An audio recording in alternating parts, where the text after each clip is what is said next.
Hello and welcome to Executive Mosaic's video interview series. I'm Summer Myatt, and here to talk with me today is Michael Conlin, Chief Technology Officer for Definitive Logic.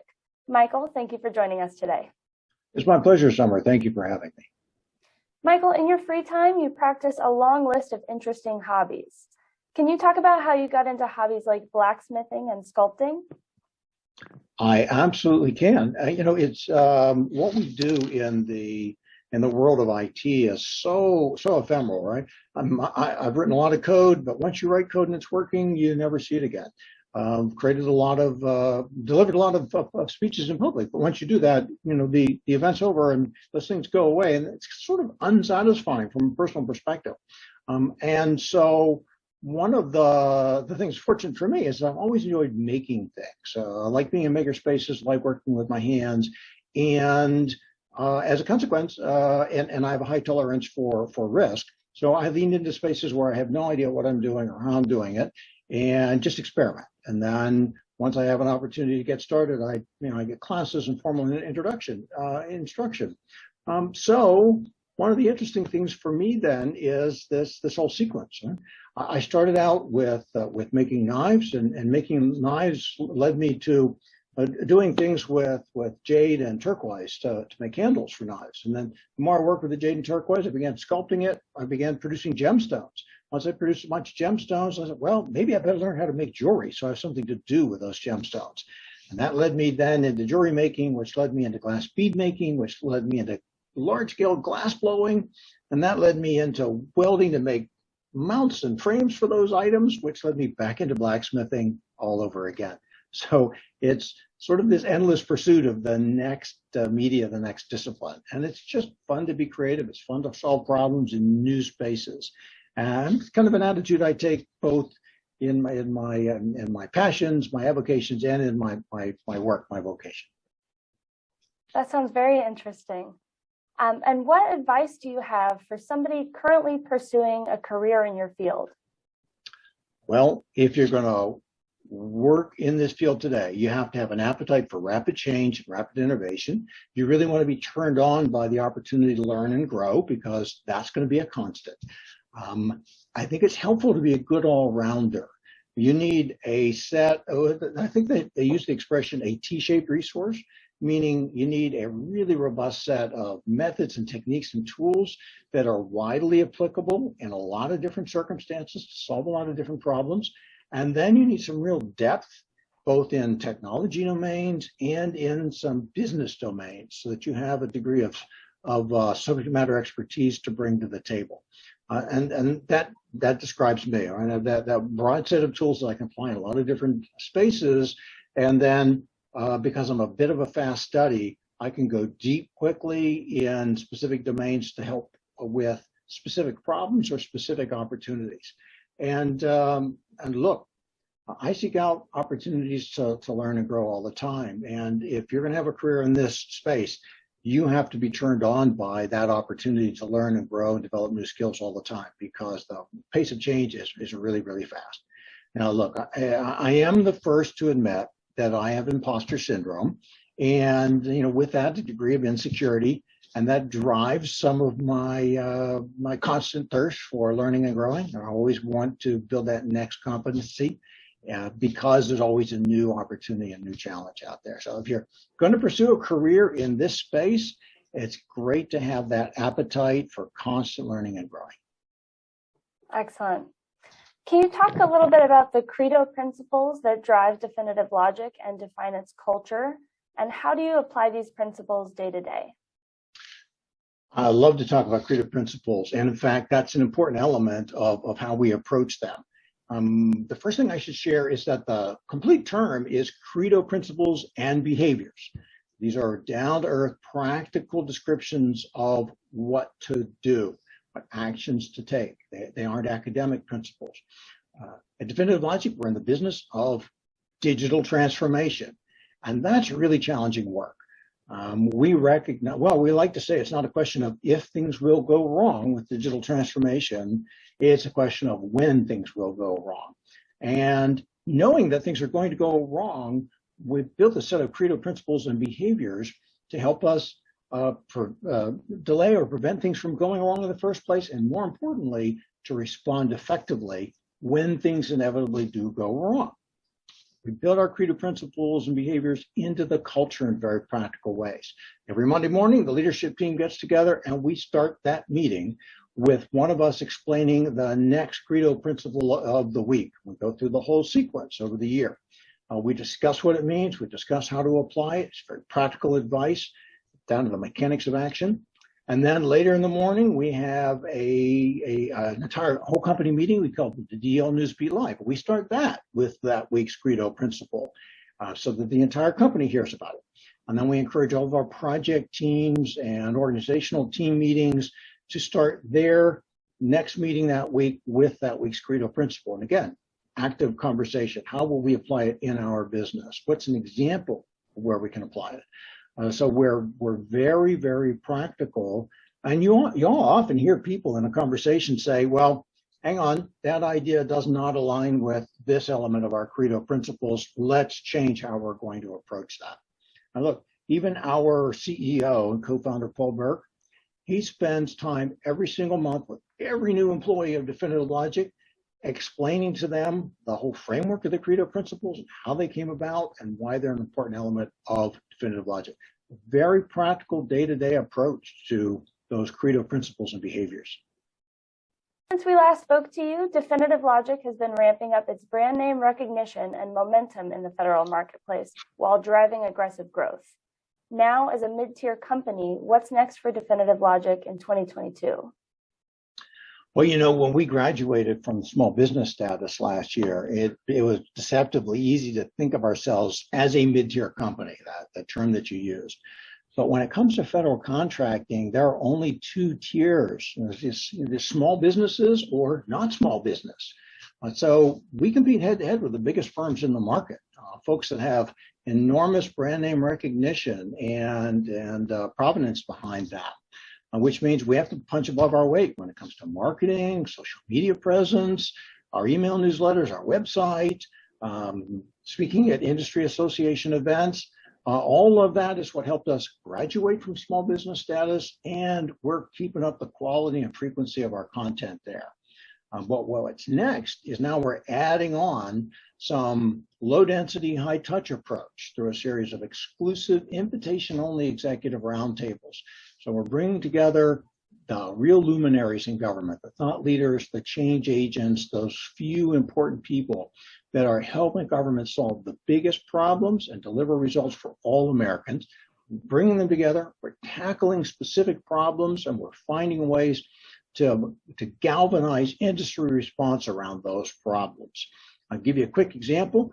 The DoD has just stood up the PPBE, or Planning, Programming, Budgeting, and Execution Reform Commission, and we've sent them an open letter on some bold ideas for how to take dramatic action to improve the way that process works, and that will make the national defense posture stronger as we help bring industry pressure to bear to make that work better for everybody. Speaking of your social media strategy, in addition to being CTO, you're also head of the marketing department. You've spearheaded Definitive Logic's technology, innovation, and content strategies, as well as market engagement efforts. What impact has this kind of engagement had on Definitive Logic's growth and the overall education of the market? Look, I'm happy to report that we are growing 20% year on year. Really, really robust growth. And a lot of that's coming from the marketing activities and some of these other things that you've mentioned, because they've increased market preference for DL. But I certainly don't claim credit for that. The credit goes to every one of my Definitive Logic teammates for delivering an exceptional experience to our customers day in and day out. We say that exceptional is our expectation, and we mean it. If you're familiar with the federal government, they use CPARs, or contractor performance reports, to evaluate contractor performance. This is a formal thing. The best possible rating is exceptional. And over the last 3 years, my colleagues have delivered such exceptional performance that we got an exceptional CPAR for 90%, 90% of our projects. So a lot of our success comes from the way my teammates here at DL deliver exceptional service. Yes, certainly. Our outbound content's been wildly popular. And when we analyze our social media activity, the numbers reveal very high levels of engagement across our chosen channels, way outside what you would normally expect from a firm our size. And we're getting just a constant flood of unique visitors to our corporate website that is helping us grow. And I am really pleased that as the CTO generating and directing a lot of that content, I'm pleased with how that's paid off for us. We've also invested in some really interesting innovative research and development, or IRED projects, that have let us demonstrate profound new capabilities to customers. Because look, executives in the federal government are immune to PowerPoint slides. They're immune to PDF documents. If you really want to have credibility, you need to demonstrate capabilities. So I'm happy to say that our IRED projects have produced some powerful demonstrator capabilities. All of that's been great. In fact, we are on such a strong footing. We've actually been able to transfer the day-to-day management of the marketing team over to our chief growth officer. And while I continue to drive the generation of the content and the messages, they run the day-to-day actions around marketing over there now. But it's just really paid off for us quite well. That's wonderful. Michael, can you talk about ethical AI and why it's so important as the market continues to see rapid expansion across both public and private sectors? This is one of my favorite topics. So you've really invited me to get on my hobby horse here, Summer. Fair warning. Look, around the world, both industry and government are investing enormous amounts of time, money, and energy in developing AI capabilities. There have been a number of great successes, and really, AI is a part of everyday life now. It's behind or built into so many offerings, so many websites, so many apps. Everything we use on our smartphones. But look, the commercial sector's rapid expansion, the use of AI has also caused a number of absolutely high-profile failures with damaging outcomes. The Silicon Valley mantra, the move fast and break things, is fine if you're not dealing with people, but it's led to some serious negative consequences for way too many Americans with some of the AI capabilities that have been rolled out. And that's just wrong in and of itself. As an adult, as a professional, as a citizen, that's just wrong.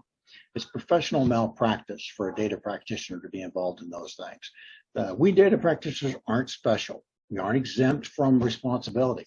We have an obligation to be good citizens, and ultimately, this malpractice is self-defeating for us. In the end, AI will only deliver value when people trust it enough to use it, and these failures damage that trust. The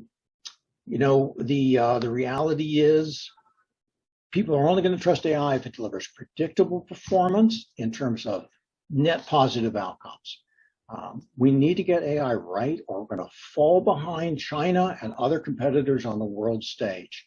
That's where ethical AI comes in. It's about delivering predictable performance. Ethical AI is not about the trolley problem. It's not about abstract principles. It's about a culture of operational discipline that delivers predictable performance. When you get that discipline in place, AI improves government operations, processes, procedures. It helps meet strategic goals, helps reduce costs, helps enhance oversight of the way taxpayer funds are used. There are a tremendous number of benefits, but we have to do it right. And the discipline of ethical AI is the critical discipline that's going to lead to trust and going to lead to ultimate success. You served as Chief Data Officer for the Department of Defense for 2.5 years, from 2018 to 2020. Since then, what significant changes or trends have you seen in the public sector's data strategy? And what do you see on the horizon as organizations work to become more data-centric? It was a real privilege for me to get to serve as the first Chief Data Officer of the DoD. It was a privilege to personally contribute to national defense, to work with a lot of great colleagues, and to get them off to a strong start. And it's been great watching my successor, Dave Spurk. He took over as the DoD's Chief Data Officer after me. He took the DoD's data strategy and implementation plan to new heights. Really impressive leadership from Dave. He's just a phenomenal CDO. Of course, it wasn't just him. He mobilized a coalition of the willing across the DoD, and they have had enormous impact. If you see what they're doing now with the DepSecDep's data directives, the advanced executive decision support capability, the new role of Chief Digital and AI Officer, it has been fantastic the way they've lifted the department's maturity when it comes to data engineering, data quality, data analytics, data science. Very, very impressive stuff. Because, you look broader across the rest of the federal sector, you're seeing, at least I'm seeing, amazing progress implementing the Federal Data Strategy Action Plan. It's still early days for them. They're nowhere near the commercial sector best practices. Federal government's in the enterprise activity phase, which is focused on standards and budgeting and coordination. Really a lot of corporate good housekeeping, absolutely necessary to get right if you're going to perform later. And I'm looking forward to them getting to the next stage where we're going to see a lot more rapid progress. And there's some key areas that I'm hoping the Federal CTO Council is going to focus on. Number one, they need to get the federal data and AI job descriptions aligned with the commercial sector. They're not aligned today, but the commercial sector is where the greatest pool of data talent is, and the federal government shouldn't operate as though it's separate from that. Number two, I want to see them deliver more tools that are going to assist agencies with increasing the statistical literacy and data skills of their staff. That should be part of every job in the federal government. Statistical literacy, analytic skills. It's just, we want to be evidence-driven in all of our decision making. Number three, I want to see them start to treat data standards as a software configuration management challenge, not as a document publishing exercise. Standards are great, but if you can't put them into production, they're not going to do you any value. And the best way to get them into production, treat them as software configuration items. So really want to change the way I want to see the Federal Data, CTO and Data Council change the way they approach that. And then the last thing I would say, Summer, is I want to see the federal government get far more aggressive about partnering with the venture capital and private equity space in the United States. That is the engine of innovation in our economy today, whether it's on the West Coast or on the East Coast. Private equity and venture capital-based firms are what's driving a rapid pace of innovation. And, we're just not seeing the federal government lean in. I'm going to give you two statistics to underscore that point. If you look at Govini's DoD data science taxonomy for 2021, it shows all of the DoD spending on data science. Less than 4% of the decision science tech firms that the DoD partners with are these venture capital and private equity backed companies. Less than 4%. The other 96% are old line analytics stuff, and then they're not state of the art. And despite access to numerous what they call OTAs or other transaction authorities, only 3% of DoD's total investment in decision science was made through these other transaction authorities. In other words, using old contractual constructs to go to old line companies that have long served the DoD, and they're not tapping into the innovation engine that's driving the entire U.S. economy. I want to see the federal government change that as well. Awesome. Well, Michael, thank you so much for sharing your insights with us today and for all the work you do at Definitive Logic. My pleasure, Summer. Thank you for chatting with me.